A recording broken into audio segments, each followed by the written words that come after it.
En agosto de 2006, lo que comenzó como un acto de disciplina familiar llevó a un joven a cruzarse con uno de los peores seres humanos de su país, en un espacio cerrado y sin supervisión adecuada. Las consecuencias de este encuentro transformaron para siempre a una familia y sacudieron a Nueva Zelanda. Acompáñanos en este viaje al pasado para explorar cómo un conjunto de circunstancias fatales desencadenó una tragedia que, si bien nadie se la imaginaba, pudo ser evitada. El caso de Liam Ashley.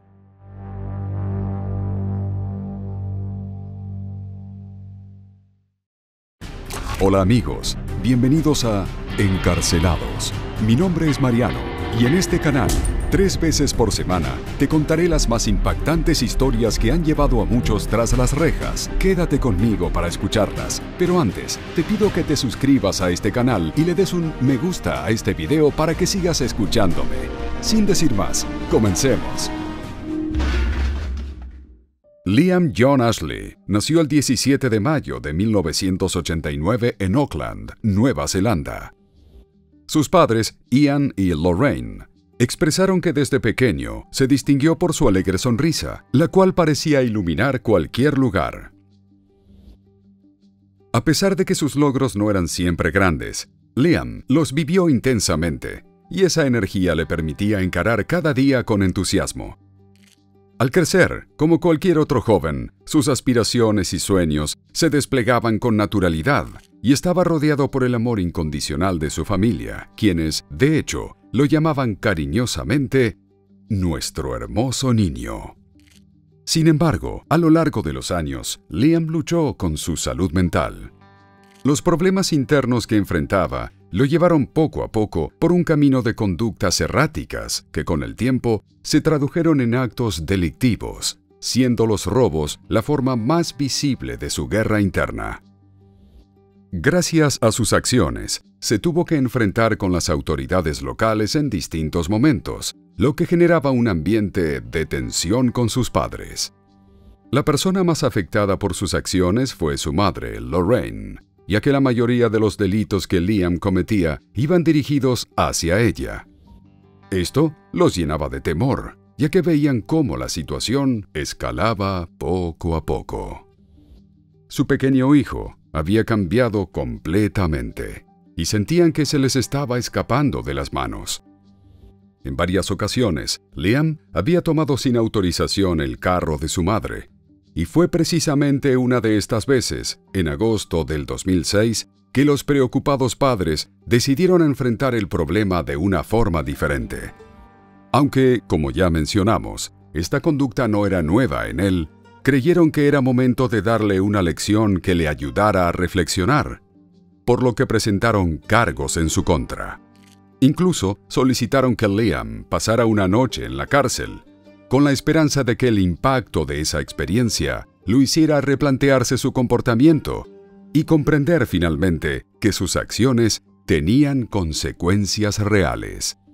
En sus corazones, creían que un susto lo suficientemente fuerte podría desviarlo de seguir avanzando por un camino más oscuro.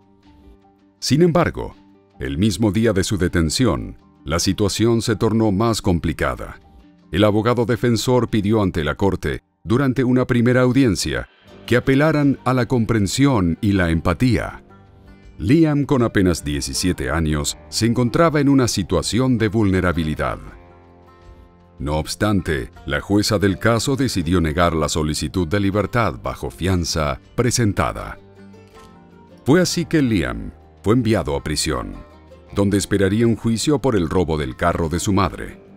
Lamentablemente, el día en que estaba programado su traslado, la situación tomó un giro completamente inesperado que cambió su destino para siempre.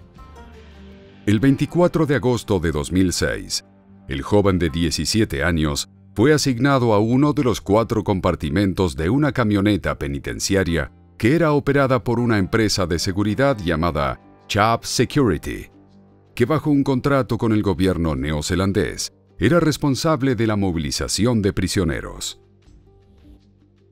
En este vagón, Liam compartía espacio con otros 2 hombres. Uno de ellos era George Baker, un delincuente clasificado como altamente peligroso y quien recientemente se había declarado culpable por un brutal ataque contra una persona.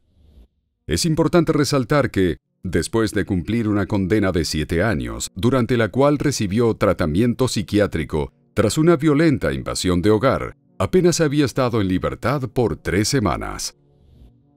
También estaba presente un segundo recluso, condenado por robo, quien más adelante relató detalles de la interacción entre Liam y George. Al principio, el ambiente en el vehículo parecía tenso pero controlado. George y Liam conversaban sobre posibles formas de escapar. El adolescente sugirió que podrían ocultarse en la casa de su abuela, que vivía cerca, a lo que el otro reo accedió. Durante aproximadamente 15 minutos, intentaron abrir una trampilla en el techo del furgón sin éxito. Fue entonces cuando el hombre de 25 años le propuso al joven que fingiera una convulsión para atraer la atención de los guardias, pero él se negó. Ante esto, George propuso realizar una técnica de inmovilización en su contra y así simular una situación de emergencia que obligara a los funcionarios a intervenir. No obstante, a medida que el viaje avanzaba, George se mostró cada vez más agresivo y comenzó a hablarle a Liam en términos amenazantes. Creyendo erróneamente que el joven de 17 años podría delatarlo por los delitos que había cometido cerca de su vecindario, empezó a convencerse de que era un soplón y lo acusó de ser la razón de su encarcelamiento.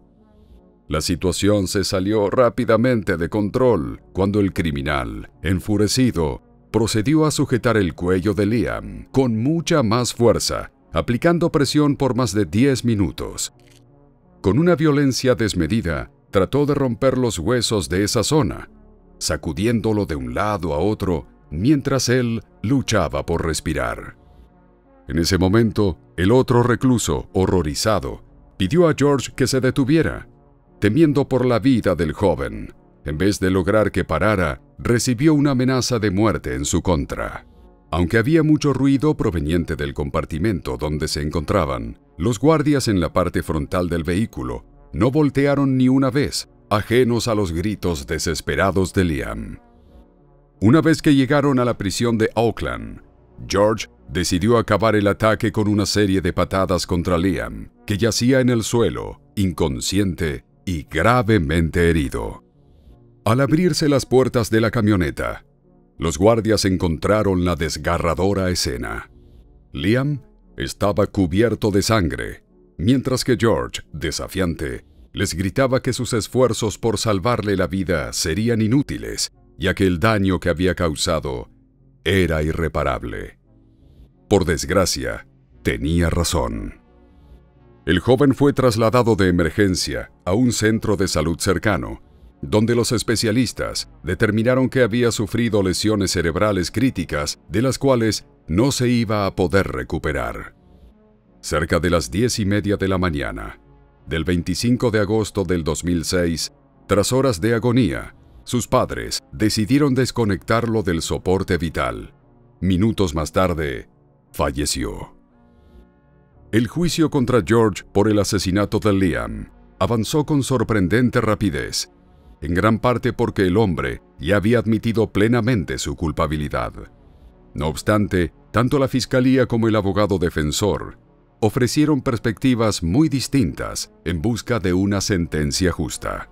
El representante legal de la corona solicitó al juez una condena mínima de entre 20 y 22 años, argumentando que el imputado mostraba una disposición violenta y, por lo tanto, peligrosa.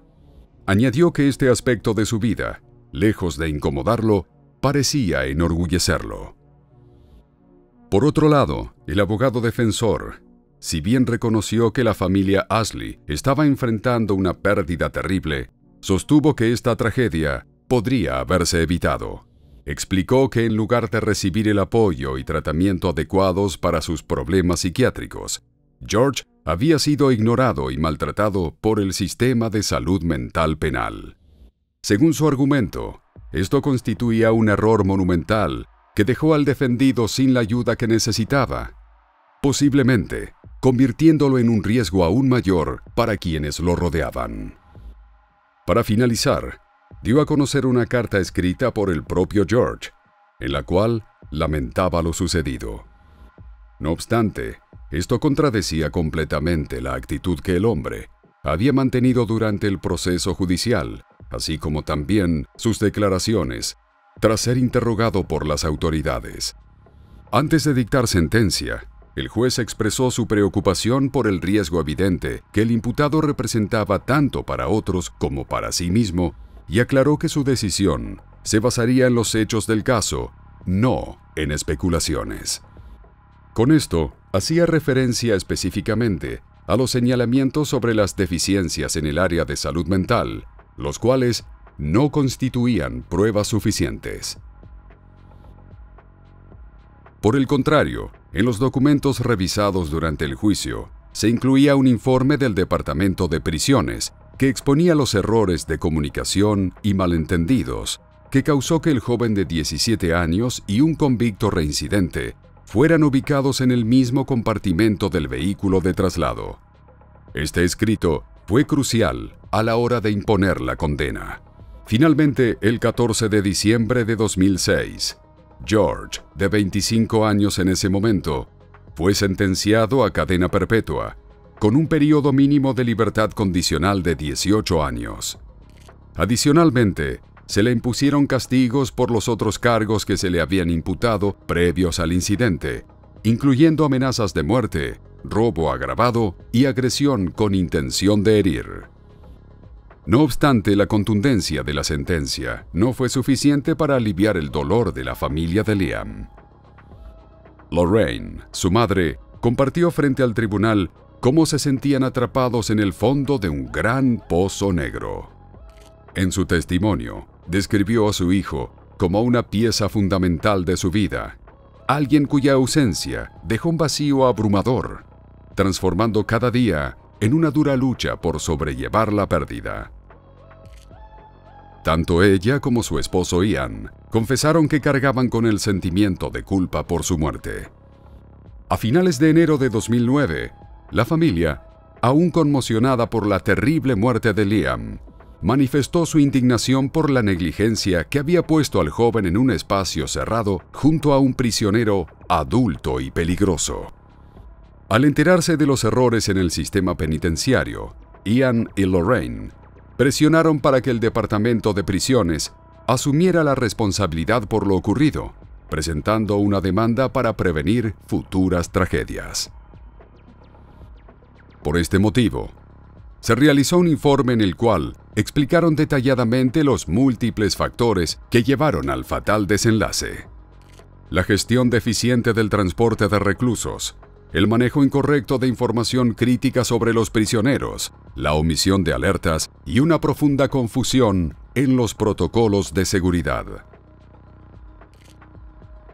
Estos problemas llevaron a que el Departamento de Prisiones introdujera medidas de seguridad más estrictas, como los cinturones de seguridad en los vehículos de traslado. Sin embargo, pese a admitir el fallo del sistema y reconocer la injusticia sufrida por Liam y su familia, ni el ministro de Prisiones ni el director ejecutivo del departamento respondieron a las solicitudes de dimisión que exigía el público, lo que provocó mayor frustración para la doliente familia. En un intento de brindar algo de consuelo, los funcionarios gubernamentales expresaron públicamente su empatía, describiendo la muerte del joven de 17 años como un acto sin sentido. Esto no fue suficiente para Lorraine, quien expresó su furia ante las autoridades, afirmando que una disculpa vacía no compensaba la falta de profesionalismo e incompetencia que, en su opinión, impregnaba al sistema penitenciario desde los niveles más altos hasta el personal de campo. Finalmente, las autoridades resolvieron la situación con la familia mediante un acuerdo confidencial, y a comienzos del 2009 se supo que habían realizado un pago compensatorio a la familia de Liam. Ahora, hablemos brevemente de la vida de George tras su sentencia. Continuó atrayendo la atención pública debido a nuevos episodios de violencia ocurridos en la prisión de Oakland. Uno de los incidentes más notables tuvo lugar en julio de 2008. En esa ocasión, el hombre regresaba de un hospital, donde había recibido tratamiento por heridas autoinfligidas, cuando protagonizó un intento de escape. Aunque estaba esposado a otro prisionero, George no llevaba cinturón de seguridad, ya que sus lesiones aún no cicatrizaban del todo, especialmente las de su brazo. Aprovechando esta vulnerabilidad en las medidas de seguridad, ocultó un arma blanca que hizo con hojillas de afeitar y de manera sorpresiva atacó a otro prisionero que viajaba con él en la camioneta. Afortunadamente, el personal de seguridad respondió rápidamente y consiguió neutralizarlo antes de que la situación se agravara, por lo cual, afortunadamente, ni el recluso ni los guardias sufrieron heridas graves. El caso de este ataque fue llevado a juicio, donde George intentó defenderse alegando que había actuado en defensa propia, un argumento que no convenció a las autoridades. Fue declarado culpable por este y otros cargos relacionados en 2010, lo que resultó en una sentencia adicional de prisión preventiva sin posibilidad de libertad condicional durante al menos 16 años.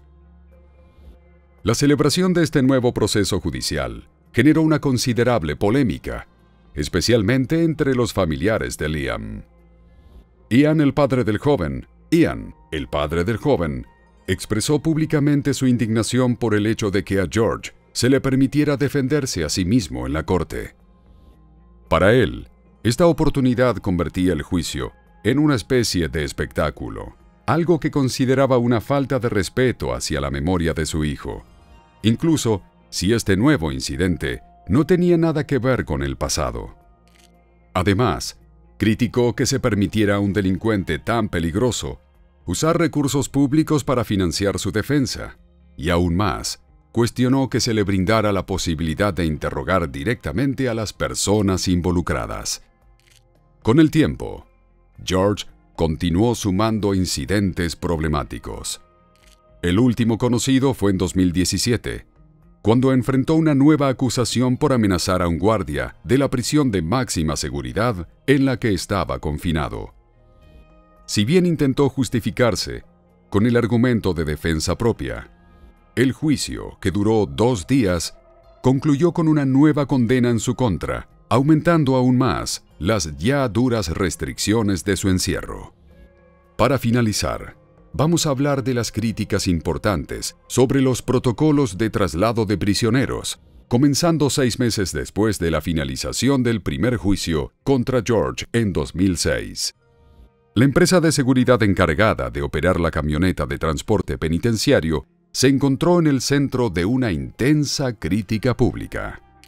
La presión aumentó al punto de cortar su contrato con el gobierno de Nueva Zelanda. Pronto se dio comienzo a una investigación que reveló las profundas fallas en las políticas de estas prácticas, las cuales fueron calificadas como inhumanas. Bajo otros estándares de seguridad, la muerte de Liam habría sido evitable. A raíz de este informe, un portavoz de la oposición de Justicia y Correcciones pidió al ministro de Prisiones que asumiera la responsabilidad de los hechos, exigiendo la renuncia de aquellos funcionarios en cargos altos. Este caso dejó una marca profunda en Nueva Zelanda, revelando vulnerabilidades graves tanto en el sistema judicial como en el penitenciario. Más allá de los errores específicos que llevaron a su muerte, la tragedia se convirtió en llamada de emergencia para revisar protocolos establecidos, aunque los cambios que se lograron no pudieron nunca compensar la pérdida sufrida por su familia. Para los padres de Liam Asley, el proceso de perdón hacia el hombre que acabó con la vida de su hijo no fue inmediato, pero se convirtió en una pieza esencial para su sanación. Tras años de dolor, culpa y la carga de decisiones pasadas, Lorraine e Ian encontraron en la fe una nueva perspectiva y con ella la posibilidad de liberar su resentimiento. Este acto de perdón no solo les otorgó paz a ellos mismos, sino que también les permitió sentir empatía hacia George, reconociendo su continua lucha en prisión. Dicho cierre No elimina la tragedia ni borra los errores que la provocaron, pero representa un paso firme hacia la reconciliación de una pérdida que en última instancia transformó sus vidas para siempre.